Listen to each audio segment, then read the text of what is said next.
Thank you. Thank you very much, Madam Chair, members of the committee. My name is John Flaherty. I'm here representing Grow Smart Rhode Island's statewide smart growth organization.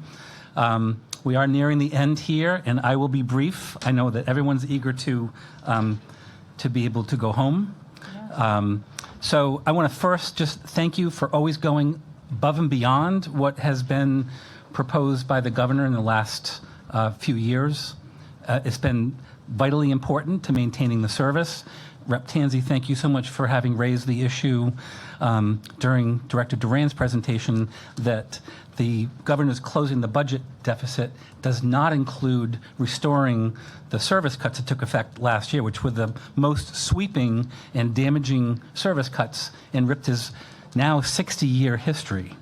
So, and thankfully, there's a slate of bills in the Save RIPTA package that'll be before the General Assembly. We urge your continued support. When we take a step back and we look at the state's economic development strategy called Ocean State Accelerates, when we look at the state's climate action strategy, when we look at the state's housing production plan, Housing 2030, those combined, if you search for the words public transit, they show up more than 80 times.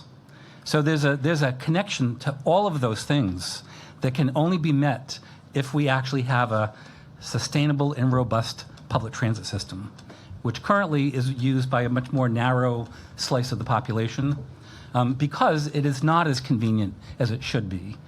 We have a roadmap that gets us to there. It's called the Transit Master Plan. It was now almost 6 years old, and we haven't fully made a commitment to its implementation. Thankfully, one of the bills Rep. Tanzi's put forward is the bond referendum proposal. But when it comes to operations, as Liza had mentioned, we're in this cycle of having to keep coming back. And in my testimony letter, which is there's a link in it to a more innovative proposal for the longer term, which is a very pro-growth proposal for growing transit revenues for operations over time based on growth and development. So I would encourage you to consider something like that for the longer term.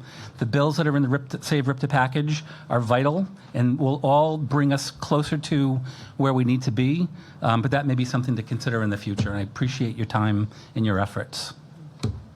Thank you, John.